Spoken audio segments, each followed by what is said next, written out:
Well, Caroline, thank you so much for being here with me on the Entrepreneurial Success Podcast. I'm really excited to have you here. And like I said, when we started talking, this is the first time I'm getting somebody on the podcast to talk to us a little bit about PR. So for those of you listening, we've got some great stuff to share here with you. Stay tuned. However, before we dig into all the good stuff, Caroline, why don't I hand over to you so you can introduce yourself and tell us a little bit about what you do? Sure. Well, yeah, it's great to be here. Thanks for having me. I'm Caroline Joynson. I'm the founder of Cheerleader PR, and I help passionate business owners to get media coverage and PR so that they can raise their profile, build relationships, and make more sales. And I set up Cheerleader PR, and it's got the name Cheerleader PR because I want to empower people to be their own best cheerleader. So that they can go out and shout about all the great things that they're doing and build those relationships. So yeah, I mean, that's my kind of intro. I've got lots more to tell about my story, but that's where I am now, and that's what I do now, and that's what Cheerleader PR is all about. Yeah, and this is the thing, because I met you through a couple of networking events and really just got so interested in what it is that you were doing, and I've been following you and I love the stuff that you do. And that's when we got talking and you said you wanted to come on the podcast. I said, yes, we've got to do this. So you mentioned a little bit about your story. Tell us about your story. How did you get started in PR, and how did that kind of evolve to where you are now? Yeah, well, I suppose the interesting story is that I mean, I did business studies at university, but I didn't actually know what PR was when I started my degree. I wanted to go into human resources, and that's what I wanted to do. But I realised quite quickly, I went on a work placement and there was a lot of redundancies, and I just thought, I don't want to, this isn't the career for me. And at the same time, I'd heard more about PR. There was a PR degree, and I was always quite intrigued by this. So I went to the careers office in the university and said I want to go into PR, and their response was, oh, well, it's very competitive, everybody wants to do that. It was a bit like, right, rather than going, oh, well, I won't bother then, I was like, right, well, actually, I really want to do it, so I'm going to, go for it. So I got my first job in PR. That was my first job out of university in a small agency, and I've just gone from there, really. I mean, I've worked in PR for over 20 years now. So, I found the right career for me. Luckily that shift from HR to PR was a good one, because there's never a dull day in what I do. But yeah, I worked in PR agencies. So I worked for the biggest agency in Leeds at the time, which was like the PR Consultancy of the Year. It was the first time an agency outside London had ever won that award. So we had amazing clients like the Football Association. We used to promote the England women's football matches. We launched and worked on the National Recycling Campaign. I mean, those are the two campaigns, if you like, that are closest to my heart, because they're, they made a difference, and they're really positive, and I love them, changing perceptions and changing behaviour. So I did that, and then I went to work in-house at the National Media Museum, which is one of the most visited museums outside London. And we did film festivals, photography exhibitions, school holiday. We had a big IMAX screen, so a lot of film promotion.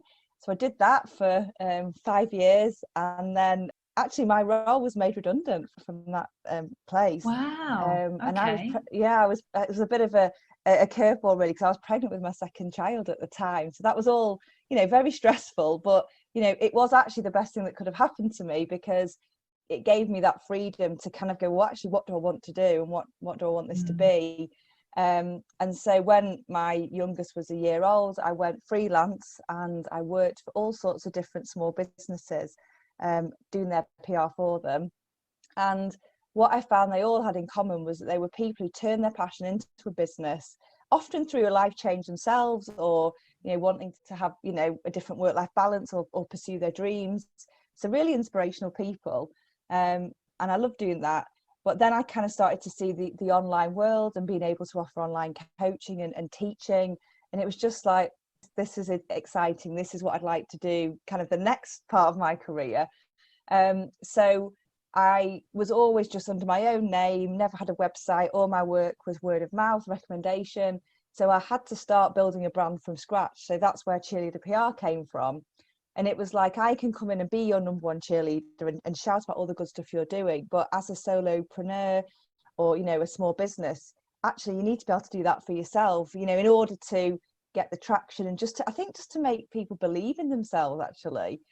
So I launched Cheerleader PR 2 years ago, and I mean, I still do some people's PR for them, but predominantly I offer, group programs and strategy sessions. So things where I can empower people and teach people to promote themselves, and the transformations that I see from people going, I don't think I've got much of a story, to sharing their story, on social media and for PR. It's brilliant. I'm really loving it. So it's like the next part of my PR career, which, as I say, has been 20 years in the making. I know, and I love your story, because I think, what is fascinating is you just kind of knew what it is that you wanted to do. You were fascinated with PR, and that just led you on this journey, and you just didn't give up. That was just your passion. You just went for it. But equally, this is one of those things that I find very intriguing, because I didn't know what PR was until about 5, 6, 7 years ago, when I just spoke to somebody and they said, oh, PR, and they talk about PR. And I was like, what does that even stand for? And then I realized what PR agencies do. And I was like, wow, if that's what PR agencies do, if they can help you get more visibility through certain things, then why not? But I think, the kind of concept, not just that I had, but so many other business owners have, especially solo entrepreneurs, is that PR is that step up, that one thing that you do only once you're successful. Is that one thing you do once you've made it, once you really can afford it, which is the other thing. Because let's face it, a lot of people have this idea that working with PR agencies is very expensive. And yes, they can be, but if you know what you're doing, obviously you don't have to, spend a fortune on it. But I think what I want to kind of grasp on is, if we can just dive in, and if you can just explain to us why PR, is essential for businesses. Why do businesses need to look at PR as one of their strategies in order to help them get more visible? Yeah, well, I mean, where I always start is just kind of putting into context what PR is, because you're right, people don't always know what it is, or they might think they know what it is, and I think there's a lot of misconceptions about PR, and sometimes I think that has been that agencies have kept it, it's been quite a closed industry, and it's who and it's all a bit like, I've been told it's like a dark art or smoke and mirrors before, and it really isn't. PR is basically, rather than you just saying you're good at what you do, it's other people saying that you're good at what you do.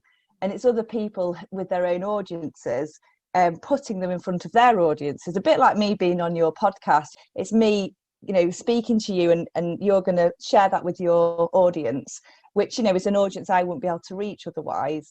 And that's basically what it comes down to. It comes down to relationships and reputation, because by you featuring me on here, you're kind of giving me your rubber stamp of approval. You're endorsing me. You're saying that I'm credible at what I do. And you basically apply that principle to all the different media channels that are out there. So the media is a massive part of it. And I think people think that's really the only part of it. It is one part, although a big one, because obviously the media are brands that are known, trusted. They've got massive audiences. And, if you have a logo of a national newspaper or, a massive publication, people know what that is. And it really is like a rubber stamp of approval when you get that logo. Especially now, because we are our own kind of media empire. We've all got our own channels. We can start our own podcasts, our own YouTube channel. It's like having our own TV or radio show. We can broadcast via social media. So we've got all these channels, but still the point is, if someone else saying you're good and featuring on their channels, it just allows you to expand your audience massively and really show people what you're all about, so they can get to know you, and the whole know, like and trust thing. So it encompasses podcasts, guest expert slots, speaking on stages or at events or in groups. It's really anything where you can get in front of other people, other people's audiences. So you're basically being featured on merit. And actually what I should say is, you're not paying for those opportunities. That's advertising. No money changes hands, which is why it's so powerful, because it's impartial. I can buy an advert and it'll say sponsored or advertisement or advertorial, which is kind of written by the editorial team, but you paid for it. Just that little word will say to the reader it's been paid for. Whereas when a journalist writes about you or someone features you on their podcast, we haven't paid to do that. It's that you've been selected based on merit. So I think that's one of the reasons PR is so powerful, and also why I think it's essential for any business to start having those conversations and building relationships and, you know, putting themselves out there, you know, even from the start of your business, because as we know, you know, businesses are built on relationships and reputation. So this is just a way of, I guess, kind of doing it in a more strategic way, and getting that momentum and growing from there, really. So that's why it is essential, because it's the heart of your business, really. It is. And I 100% relate to that, because when I started my business, I mean, I was working with coaches, with mentors from all over the world, and you would always see all their credentials. And, you know, when you go on their website, it's featured in or as seen in, and you'll have all of these amazing companies where they've been in, some of them highly recognizable. And you just go, oh my gosh, this is amazing. Oh, I wish I could do that. And one day, you know, I want to have that on my website, and I want to be featured somewhere. And I work with a lot of women who say exactly the same thing. But because it is one of those things that I really resonated with and I wanted to achieve it, I actively went out there and started collaborating with people, started networking, making connections, so that I could get on other podcasts, so that I could get on other TV shows. And that helped me with the momentum. And I think it was one of the biggest leaps I did in my business. And I could see the results from it. That visibility, that return that I got was just incredible. And I'm still pursuing it. Because I think it's one of the biggest ways you can really have an influence on yourself and on your business, by being more visible in that kind of sense. Yeah, definitely. And I think as well, there's a piece of it which is about being, you know, strategic and planned with your PR. So it's thinking, I always start with, you know, who do you actually want to reach? Who are your ideal customers and clients you want to get to? And then it's thinking about, well, what do they read? What would impress them and what would reach them?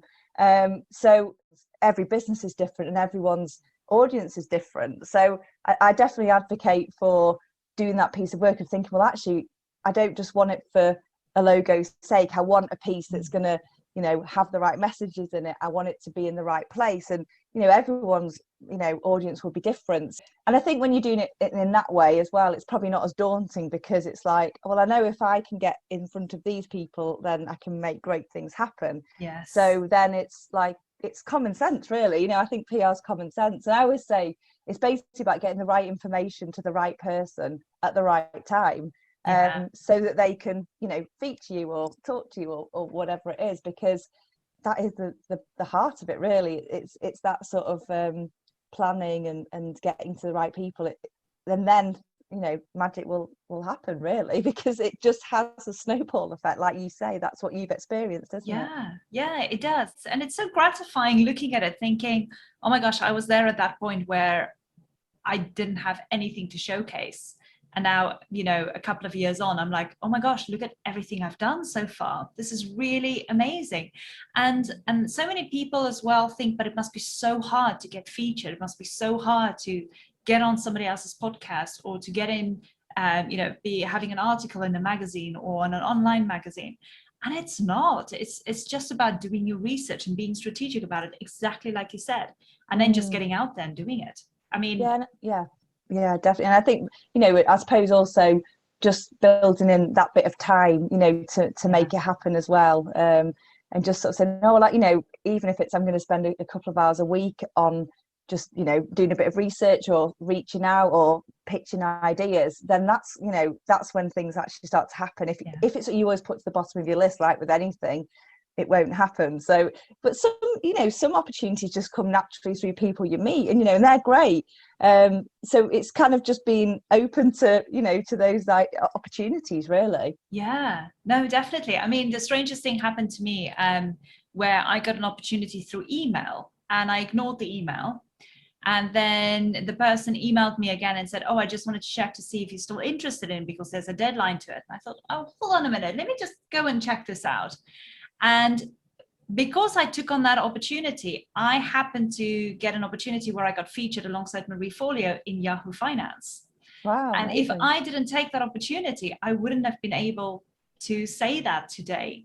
So for me, it's about doing the work, getting out there, knowing that this is what you want to do, but it's also the energy that you're putting out there, because what you put out there, you're going to get back. Yeah. So I'm a very spiritual person. I do believe in law of attraction, so I will talk about it. But it's definitely about what you put out there, you will get back. So if you put the right energy out there, you will get those right opportunities coming your way as well. Yeah, definitely. There's that thing about grasping the opportunities that come to you, but I think the base of it all is, if you don't ask, you don't get. And so actually it's that thing of going out there and offering, putting yourself forward for things, offering to talk to people, or share your expertise or your story. And I think that's the thing quite a lot of people struggle with. It's like, it's a little bit, could feel a little bit sales like, although equally in business you need to make sales as well. But you have to actually ask for the opportunity, and you have to pitch yourself for things. But again, once you start doing that, then that can help your business in so many other ways. And it is true, if you don't ask, you really will not get. So you have got to just kind of go, okay, I'm going to give it a go. And I mean, I think it is true, every no gets you closer to a yes. The more you pitch, then it might not be the right idea for that person, but you can pitch it elsewhere, or they might say, well, I don't want that, but I'd actually like this. So you've got to be kind of out there trying, and then you'll learn as you go, basically. Exactly. It's exactly my motto in life is nothing will happen unless you make it happen. So you've got to go out there and make it happen for yourself. Otherwise it won't happen. So for people listening to this now, we're talking about it. You've got great experiences, and I've already built some experiences through doing this. But where can people start with PR? I mean, what is kind of like the fundamentals and the foundations of how they can start with PR? Well, I've kind of got like sort of 4 steps I can share really about sort of where to start with doing your own PR. And it is kind of going back to the beginning in a way, in the sense, the first one is, as I say, about working out who your audiences are and where they are. Because I mean, so many people ask to join my Facebook group, and I ask them, what's your number one challenge? And I think the highest number of people say where to start. And actually, for me, if any client I was going to work with, or anyone I was going to advise, it is literally going back to, right, who is it you actually want to work with, or who are you trying to sell to or work with? Who is your audience that you need to influence? Because once you know who they are, then making a plan to get in front of them is a lot easier. If you don't know who they are, then how do you know where to pitch? How do you know which activities to prioritize? So it's going back to who your audience are. Are they male or female? Do they have their own business, or are they employed? Where do they live? Do you serve a local, a national and international audience? Because all of those questions lead to where you need to be seen. Because if you're someone who's got a business, and you're say a hands-on therapist, and you only work with people who are within a 1-hour drive time of where you are, then for you, local media is crucial, compared to someone who coaches globally. It kind of helps you just to narrow that down, really. And then once you work out who they are, it's thinking about, well, what media do they consume, or where do they hang out online? Do they listen to podcasts? Are they in Facebook groups? What is it that they actually consume? All of the media have a demographic, a target audience themselves. So it's a way to narrow that down, I think. If it's a particular magazine, and they're targeted to women in their 40s, and who are really into their careers, then that could just help you with that targeting piece, to think whether that's the right publication for you to target. So that will be the first step, is working out who you actually want to get in front of. But also, I think, working out what you want to achieve in your business, because it's got to be linked to your business objectives. And that's this whole piece about being strategic about where you put your effort, and how will you know if you're successful, which obviously for you, I know, with the work you do, strategies at the heart of it. So it's just applying that to PR, really. But thinking about, what you want to achieve in your business, so you can make sure you put your effort PR wise into those things. So, we're all tight on time, we're all trying to do a lot of things in our business. So it's a way to narrow down where to put the effort, I think, and prioritize that. So that will be the first step. The second step would be, once you've worked out who your audience are and where they are, particularly in terms of the media, then actually it's about researching those places. So, getting hold of a copy, or watching that program, or listening to that program on the radio. And I suppose people can say, well, I don't know where to even start to know what those people might consume. But often it's like, well, ask them what they read, have a look at the different kind of media packs for different publications, and it'll say who they are aimed at. And you'll probably have a feel for that anyway, you know, based on your own kind of, you know, often I think the people we work with can be a version of ourselves as well quite often. So it can also start with you and thinking what you're interested in. So it's researching those places, the publications, the podcasts, and seeing who writes for them, you know, who's the person who writes about your area of expertise or your type of story, or who hosts podcasts in that area, you know, that's relevant to you. So doing that piece of research, and I think, you know, being realistic, you're not going to research the whole of the media, you know, in a day. It's probably thinking, you know, picking out a couple of really key ones that you really get to know well, and then you can work out who covers what and who's the right person. And I guess like the gatekeepers, if you like. So that would be the second step. Then the third step is to actually bring it back to you, you know, as a business owner. And the thing is, everyone is interested in, from journalists to other business owners, is stories. You know, we're really interested in stories. That's kind of how we communicate and build relationships. So it's actually going back to your own story and looking at, you know, what are the moments that got you to where you are now. I mean, I talked about just in my introduction there, you know, my redundancy was a big part of what got me to where I am now. And one of the reasons I have my business, you know, would I have had it otherwise? Who knows? But other things, you know, there are publications that cover, you know, business tips and business stories, but more often it's the stories around the business that we're interested in. Like, you know, why do you do what you do? How would you do it? What are the key moments that got you to where you are now? What were the highs and the lows that got you to have this business? So what I advise people to do is kind of take some time, sit down and sort of bullet point out those moments. And, you know, I know like the lows can be difficult to talk about, you know, like my redundancy was difficult for me to talk about for quite a while, but what I learned from it is actually what people are interested in. And I think we look for stories that are inspiring, that we can identify with, that we can learn from. So some things you've been through in your life that might have been difficult could help other people. And I think that's something that, you know, I really believe in as well. But going through that exercise, bullet pointing out those highs and lows, what you've learned, and then you've got that in one place and you keep that. The other side of it is your expertise, you know, your expertise and your experience. So what is it you're an expert in? And by expert, I don't mean you have to have like, you know, a PhD in it and loads of qualifications. It can be what you've learned through your work, what you offer through your work as well, through your business. But it could be life experience that you've had, you know, as well, that, you know, I'm not like an expert in ergonomics or anything, but I've done some things about how to work from home, you know, and weirdly that's got me some coverage, you know, my experience of working from home, which again still relates to my business because I work from home on my business, which is Cheerleader PR. So yeah, it does still link to my business, but it's not pure like PR tips. But I obviously equally can give tips about PR, and I do give tips about PR. But if you think about it, there's so many like websites and places and opportunities like this where people want those tips and they want those insights, you know, 5 ways to do this or top 10 ways to do that. So thinking about what expertise have you got, and again, listing that out really. So that could be your expertise in what you do now, but also other experience and expertise you've found along the way, again, in your journey. I think in some ways, out of all the steps I'm talking about and will talk about, this is probably like almost the most powerful one, because I think in business we often, you know, we forget how we've got to where we are. We forget the steps we've taken. We forget that we can inspire other people. And we're also very modest and we don't often like to talk about ourselves. So put all of that together and trying to encourage somebody to share their story can feel really alien to people. But I think just going through and bullet pointing that down, I get a lot of people, well, I'm not an expert in anything really. And they're like, they run a really successful shop, you know, and they've got experience in buying for retail and, you know, and merchandising. They just don't see it like that. So I think just believe that you have got experience and expertise, because you definitely have. And when you've done that list, whatever you then go on to do with it, you've got it, and you could put it somewhere where you can see it to remind yourself on those days, which we all have, that, you know, you're like, oh, why am I doing this? Or, oh, where am I going with this?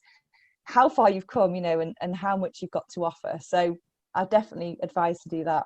So that's the third step. The fourth one really is, again, a bit more kind of about the strategy and getting organized. And that's just thinking, when particularly is your business or your story relevant? Because when you're telling a story, there's a thing quite often about it, particularly with the media, about it passing that why now test. Why is that interesting and relevant now? So if your story maybe links to an awareness day that's out in the world, or if you if you have a product-based business and you sell gifts that are relevant for Christmas or Mother's Day or something, there might just be something within your story that makes it time bound. And so look for those opportunities. But also, I think, like we said about having some time put aside for PR and doing this piece of work, thinking about your audience and doing your research, just planning, looking at the year ahead. When are key times in your business? When might you be launching something? When might there be something in the wider world that makes your story current at that time? There's a lot of charity type awareness days. There's a really good website actually called awarenessdays.com, and it's free. And you can go on there and you can find what of these awareness days and awareness weeks that, there's hundreds of them. But you can search them by categories, so like health and finance and different things. So whatever business you've got, there'll be something that's relevant, for you. And I think when you've done that piece of work, then if you can plan your PR around those key times, or around the times when you're working in your business, and I think as well, like planning like that, it makes you look up from the business, and being so busy in it that you never look and think, well, how do I connect with the wider world here? So I think that planning piece can give you that opportunity. And they're kind of my sort of starter for 10 really, on just how to kind of get your, part of it's your mindset ready for PR, part of it's about doing that research, and then it's about, being strategic and planning so that you can really, make the most of this opportunity. And then you can start to reach out once you've got those pieces together, because it's a bit like, for me coming on here, it's telling you the information about me so that you've got to, and it's having all of those things ready so that it's not like, oh, I want to do a podcast, but I haven't got anything they need, so I won't do it then because I haven't got it. And it's like, if you go through and work out your story and your expertise, you can copy and paste the parts that are relevant and send them to that person. You don't have to reinvent the wheel because it's your life, it's your story. And I think it's making it as easy as possible for you to take action really and put yourself out there. Yeah, and I love the 4 steps that you've given here, because I'm making crazy notes, but as I'm looking at it, that's kind of what I did in a nutshell as well to get out there. And I mean, I didn't work with PR agencies then when I started. I did all this myself. So if I could do it, if other people could do it, so can you, for those of you listening to this. And I think these 4 tips that Caroline is giving here, makes such a huge difference. So I'm just quickly going to recap on that, just for those of you taking notes. So the first thing is obviously finding out who your ideal audience is, because once you find out who your ideal audience is, it's going to be so much easier to figure out where you need to go, what media, what platform you need to show up on so that your audience can see you there. It's going to make it so much easier.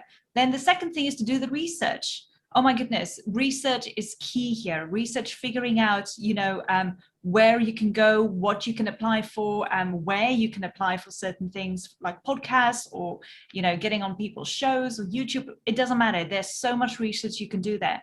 But if you don't understand your audience, you don't understand where they're hanging out, you're going to struggle and you're just going to go, oh my gosh, there's so much.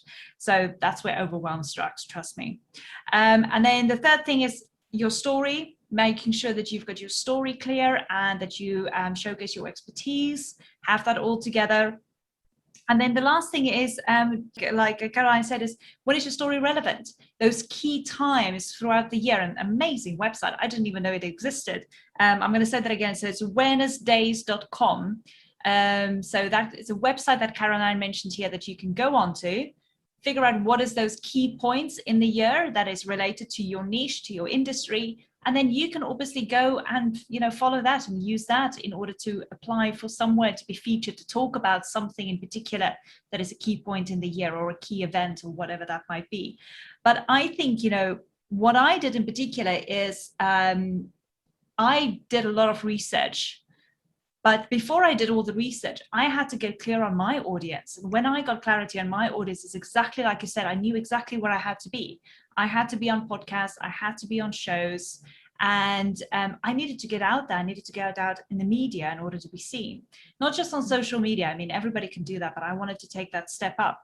Then the other thing I did is I got clear on my story, exactly like you said, and I had it written out. I've got it still on my desktop on a little notepad, and I've got it clear on my bio, my message, my whole story. And I've basically got everything saved on this notepad. So when I do my applications and when I do apply, I can just copy and paste it over. But it's not because I have to sit there looking at this form that I'm about to fill in, going, I have no idea what to write here, and you're just writing it off the cuff. And most people can see when it's just written off the cuff, there's no effort put into it.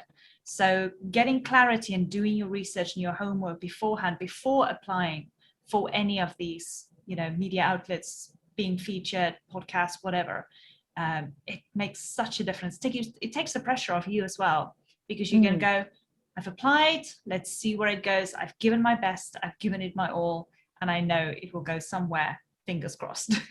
Yeah, definitely. And actually, one thing I should add actually is that maybe if you like a fifth bonus tip is that investing in some professional photography is really crucial as well. Because, when I applied to be on here, you asked for an image of me to use to promote the podcast.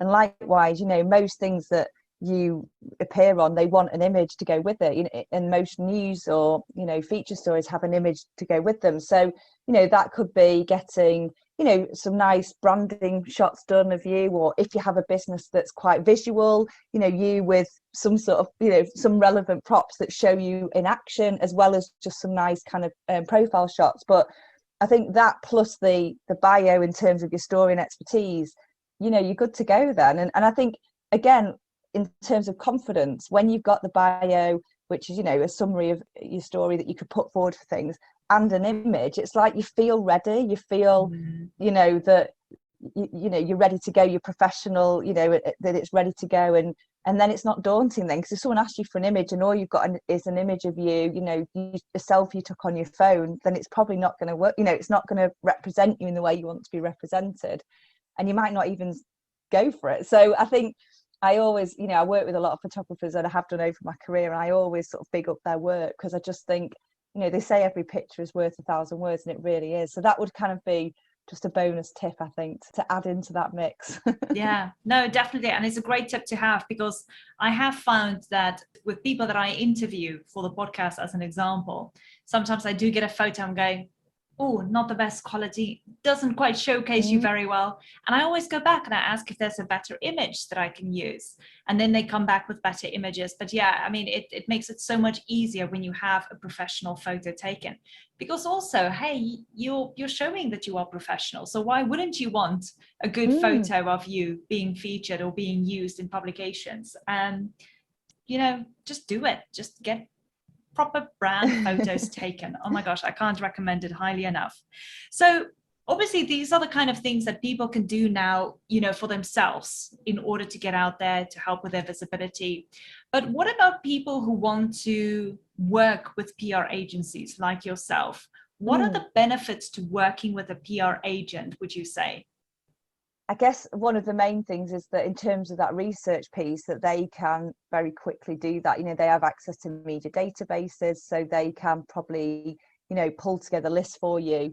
I mean, the thing is, I think some people say, an agency, they may already have existing relationships with particular media, but, who is helpful. But unless you've got a good story, it doesn't matter if you know the journalist, then you're only as good as the story you've got. And journalists move around so much as well anyway. So I think it's just they could help you to speed that process up, with helping you to write some, your media bio and things like that. They could help you with that research. They have that sort of overall knowledge of the media landscape. I think those would probably be the main differences. And equally, they'll then do the legwork of doing the pitching for you. But the thing is, they will then have the relationships with those people and you won't. So when you one day don't work with them anymore, then they take those relationships with them. So I mean, that is why I think if it's something where you do want to build over time, then building those relationships yourself is going to be worth the time and effort. But equally, if you've got a specialist area that you work in, or you want, like, I don't know, you're a bigger business and you want like ongoing PR over a period of time, then I think then that's when to bring an agency in, maybe when you've kind of taken that next step, because at that point you might not want to be doing it. But the good thing is, if you've learned how to do it yourself, you equally can know if your agency is doing a good job. I mean, I spoke to somebody earlier and she said, I had a PR agency helping me, but they didn't get me anything. And I was like, oh, right. You know, because when I hear stories like that, I think, oh, it reflects badly on the industry. Because with PR, we can't guarantee exactly what we're going to get because we're not paying for it. So it's all up to that skill of like pitching the right thing to the right person at the right time. And, you know, that's what we can do, and that's our expertise. But your agency really should be able to tell you, you know, what they've pitched, what the response was, why that didn't go anywhere, and what other opportunities there are, because opportunities are infinite. You know, there's new podcasts, there's new people all the time that you could pitch to. So I think with any agency, it's making sure you get an update of what they're doing for you, and that they report back every month to you in terms of the results and what's coming up next. So you have that overview really of what they are actually doing for you, so you can be aware of it really. Yeah, no, absolutely. It kind of just shows the difference between you doing it yourself versus obviously getting a PR agency to do it for you. So I think people with that kind of mindset, like, oh my gosh, you know, PR is this one thing I can do because you need to spend money on it. It's like, yes, when you're ready, you can do that, but you can still do it yourself. And I love the fact that you brought the two hand in hand here, so people can actually just distinguish between the two. But also, like you said, you demystify PR for us. Oh, good. I hope so. Well, listen, Caroline, I absolutely love just having you here. But before we go, you've got an amazing checklist for everybody that is absolutely for free to help them get PR ready. So why don't I hand over to you and you can just tell them a little bit about the checklist. Yeah, sure. So it is, I basically put together, a bit more information about these steps to make sure that you're ready. So when you do put yourself forward or get asked for your information, you've got everything together. So it's just like a checklist with background information just to kind of work through so that you will be ready to do your own PR basically. So obviously that can be downloaded, and then it gives you that insight and something to keep and refer to. Yeah, and thank you so much for making that available, because oh my gosh, if I think about it now, if I had that checklist when I started, my confidence would have spiked, because I was like, I've got everything. Now I can go out and apply for all of these areas where I can get featured on. So it would have spiked my confidence. So for those of you listening, if you want to go out there and if you want to make sure you are PR ready, I would highly suggest that you go and download Caroline's 7 steps checklist. I think you are going to love it. So what I'm going to do, the link for the checklist will be below in my show notes. And then for those of you who want to get in contact with Caroline, I've also got her Facebook group below in my show notes, so you can go and connect with her there. And the Facebook group is called the PR for Passionate Go-Getters. I love that name. And then also on Instagram, if you want to hang out with Caroline on Instagram, stalk her there a little bit, see what she's up to, by all means connect with her there as well. So yes, just go and find out a little bit more if you are PR ready. And if you want to know more, by all means get in contact and talk to Caroline. I'm sure she would love to have a chat with you. Caroline, thank you so much for your time being here and for sharing everything. And I think everybody's now so excited just after this podcast. They're going to go out there and going, okay, I need my checklist. I need to get out there and get featured. Yeah, definitely. Well, that's the thing. I think it just gives you so much clarity and then confidence to go and action it. And I think I'd love for people to be their own best cheerleaders, because we know ourselves best, and we know we do talk ourselves down sometimes, but when we look at it, we've done so much. And I think the fact you've got your own business and you're on this journey, and you can build all these great relationships to help you to get to where you want to go. So go for it. Really. Yeah, absolutely. Just try it out. Oh my goodness, just try it out. You'll be so surprised and amazed at the reactions you are going to get, but you're not going to know unless you try. That's what I say as well. So just go and have fun with it. You'll be very surprised. Again, Caroline, thank you so much. Really appreciate it. And you and I are going to be in touch very soon again. We're going to have a lot more chats after this. That's for sure. That's good. Thank you so much. Thanks so much. Thanks for having me. You're welcome. Speak soon. Speak soon.